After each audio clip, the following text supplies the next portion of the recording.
Assalamualaikum warahmatullahi wabarakatuh. Selamat berjumpa kembali sahabat Sumatera Hobi Indonesia YouTube channel. Kali ini saya akan membahas seorang sosok yang sangat luar biasa.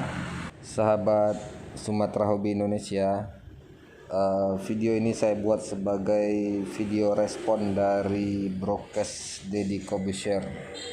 Bapak Sopyan Djalil, tepatnya Dr. Sopyan Djalil SHMAMALD, lahir di Aceh Timur 23 September 1953. Bapak Sopyan Djalil,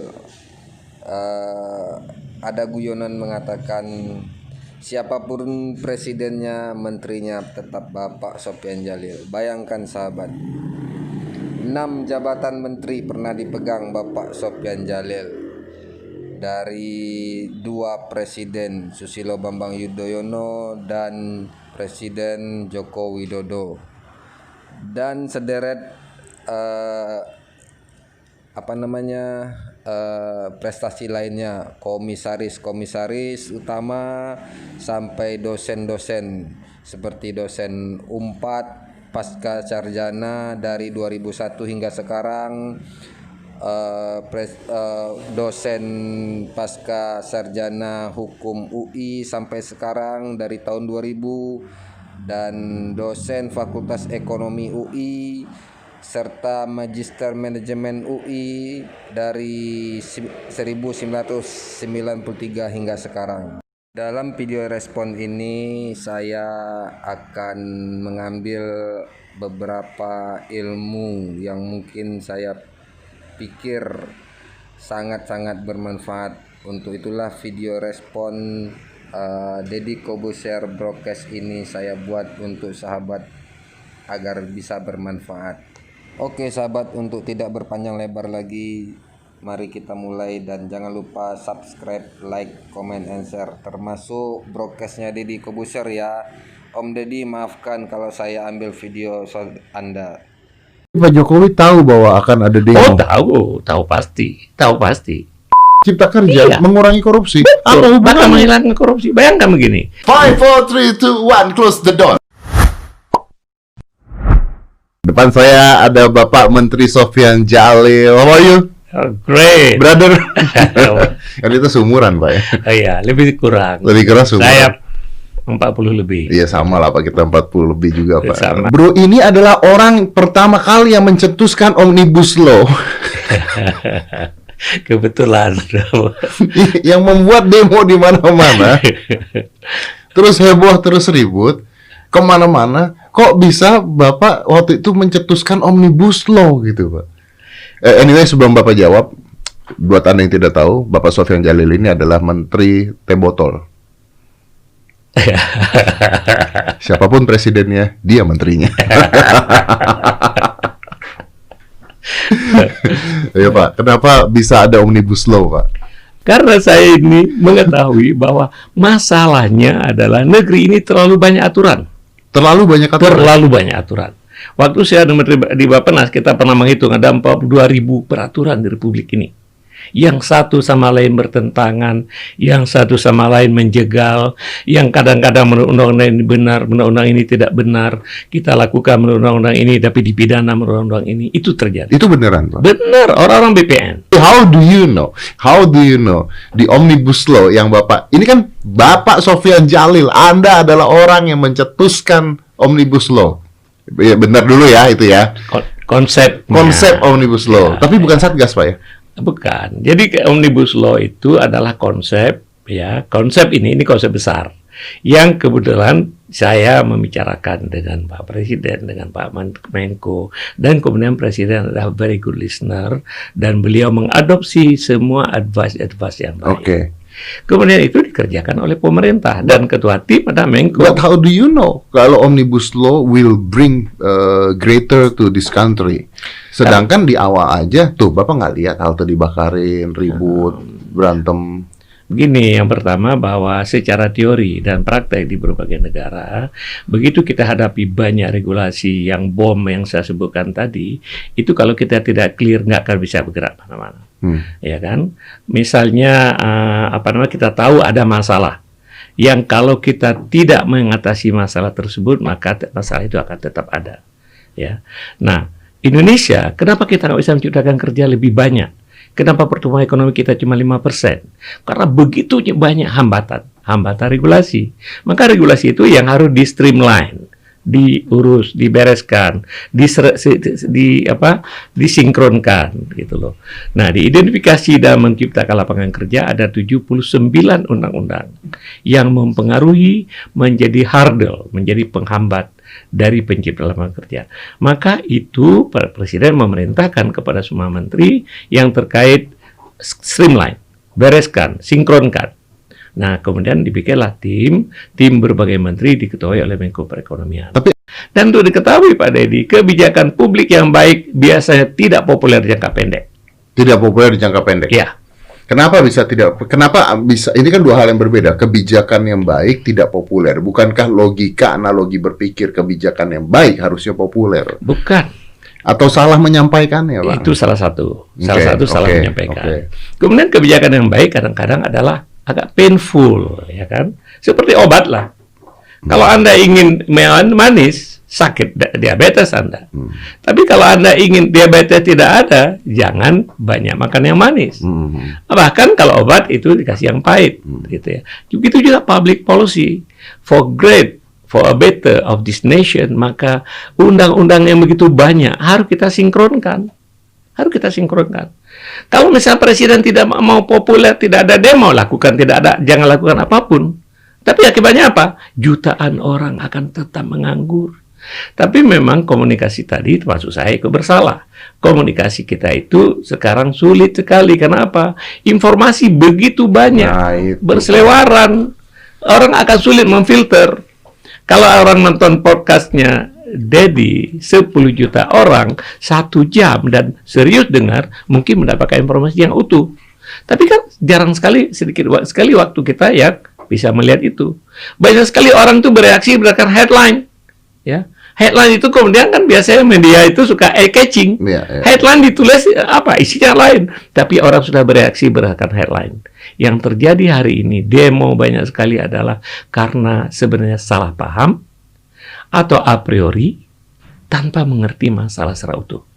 Jadi, undang-undang ini ada undang-undang struktural, perubahan struktural yang paling penting dalam negeri ini dalam rangka kita menghadapi persaingan global, penciptaan lapangan kerja, dan dunia yang berubah.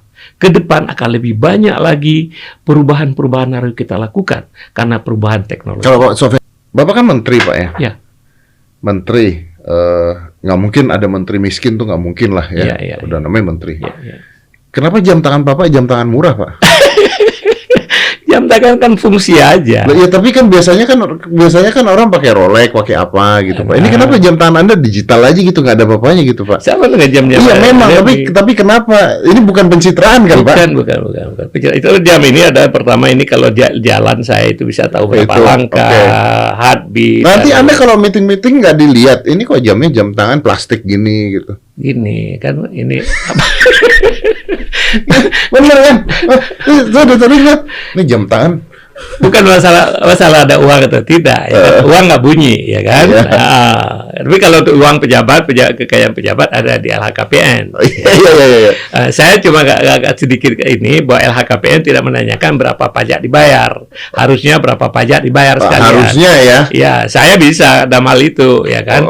Saya bisa tunjukkan berapa pajak. Berarti ada nggak bisa dong? Nggak tahu. Nggak tahu. Jadi kembali ke jam ini masalah pilihan aja. Masalah pilihan gimana? Pilihan Anda banyak kok. Kan siap memilih ini. Saya nggak terima. Saya nggak terima. Saya nggak terima, Pak. Ada yang protes nggak selain saya? Enggak. Jadi apa namanya begini ya. Karena mungkin ada stages. Ya. Oh, I see. Ada stages, I know it is. Please explain me that. Ya. Sewaktu saya masih ambil disertasi untuk doktor, pulang ke Indonesia, lakukan riset. Ya. Saya cetak kartu nama. Sofyan Ajalil SH ME MELD PhD candidate. Because you want to prove, you want to prove. That's right. You want to show the proof. That's right. Iya, betul. Iya. Saya Hari setuju. ini saya nggak pakai gelar apapun lagi karena mungkin saya sudah apa namanya. Because Jadi begitu juga misalnya jam itu sebenarnya mungkin stage aja lah. Ya. jadi level orang tuh orang biasa kalau mendapatkan sesuatu terus ini biasanya show off, menunjukkan. Sebenarnya nggak salah, nggak ada yang salah karena ya kerja keras kan harus ditunjukkan kan gitu ya. Setelah itu dia akan masuk ke dalam level tidak ada yang harus dibuktikan lagi. Barangkali begitu. Ya, barangkali ya. Because you are already someone, then you do not need Yeah, to prove anything at all. Ya, saya cerita sama anak saya, orang Arab punya pepatah mengatakan begini. Baju kamu menghormati kamu sebelum kamu duduk. Ilmu kamu menghormati kamu setelah kamu duduk. Nah, sahabat, di bagian ini ada ilmu yang bisa kita petik. Inilah alasan saya kenapa video respon Dedi broadcast ini saya ambil, saya capture, saya edit ulang. Sahabat boleh menyimak baik-baik apa pelajaran yang dapat kita petik dari ilmu yang Bapak Sofyan Jalil katakan ini. Semoga ini bisa menambah wawasan kita yang pertama, dan berikutnya masih ada lagi beberapa yang bisa kita jadikan pelajaran. Saya coba explain me Pak. Baju kamu, Baju saya. penampilan luar Heeh. menghormati kamu sebelum kamu duduk. Betul. Oke. Tapi ilmu kamu menghormati kamu setelah kita duduk, setelah kita Ah, ngobrol after we gitu talk loh. dan kita tahu ya, kita Iya. ngerti. Iya. Oleh sebab itu, Bingung ini dia. kan casing aja. Tia sih bingung. Bingung nggak? Jadi kalau baju nih, lu ngelihat, wah keren nih orang kaya, orang pinter gitu. Tapi sebenarnya blow on, bisa gitu. Tapi kalau ilmu, wah ini kayaknya orang biasa-biasa aja. Begitu duduk, ngobrol, wih, ini baru hebat gitu. Gitu Pak. Iya, kata orang, the worst system adalah dictatorship. The second worst adalah demokrasi. Demokrasi. The second worst, ya kan. And then? The ideal adalah yang disebut dengan philosopher king. Ya, ada seorang raja, jadi punya kekuasaan, tapi dia mengelola secara ini. Tapi itu tidak ada, itu dunia kita Plato. Demokrasi, walaupun ada kelemahan selama noise itu, paling sedikit tidak akan ada mekanisme check and balance. Dictatorship bagus, tetapi kalau menyimpang dia nggak ada yang korek. Misalnya kita mau ke sini, ini jalannya ke sana. Dia menyimpang begini, nggak ada yang korek sampai ke sana. Tergantung Setelah- pemimpinnya artinya ya. Ya. Kalau ada pemimpinnya, ada philosopher king itu, dia punya kekuasaan yang efektif. Dia seorang philosopher yang berpikir untuk kebaikan bangsa, ya kan? Itu yang paling bagus. That's in the Disney movie, Pak. Ini Disney movie, ya. Itu dunia kita Plato, orang mengatakan. Jadi, oleh sebab itu, demokrasi, misalnya menyimpang ini dikoreksi lagi nanti. Menyimpang kembali dikoreksi lagi.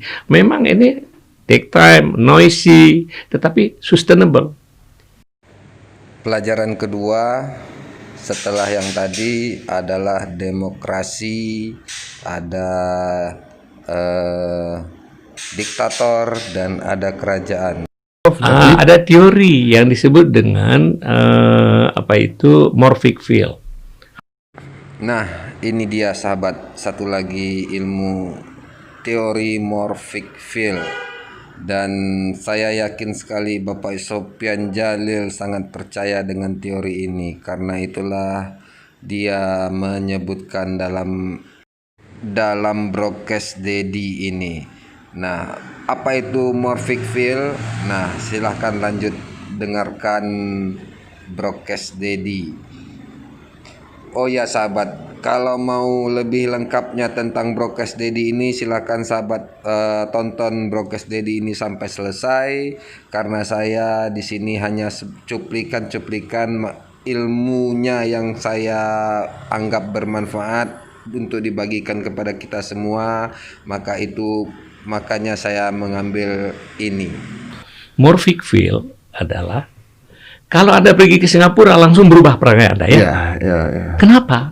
Karena orang mayoritas di Singapura sudah tercipta sebuah morphic field yang seperti itu. No, because they strict with the law and the law That's really right, doing that's it. right, that's right, that's right. That's why I mean morphic field.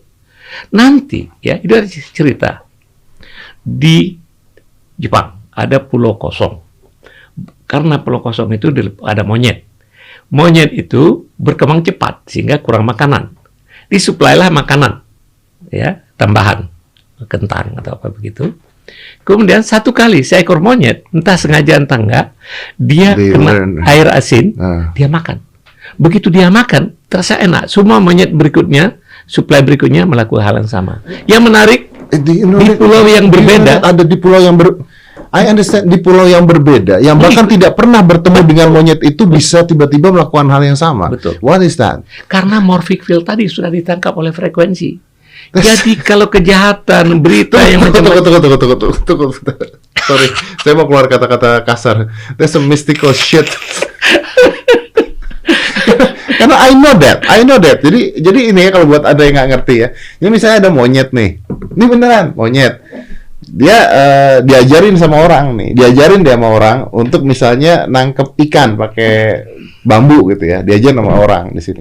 Nah, ini ada monyet di pulau lain yang nggak pernah diajarin, tiba-tiba bisa melakukan hal yang sama.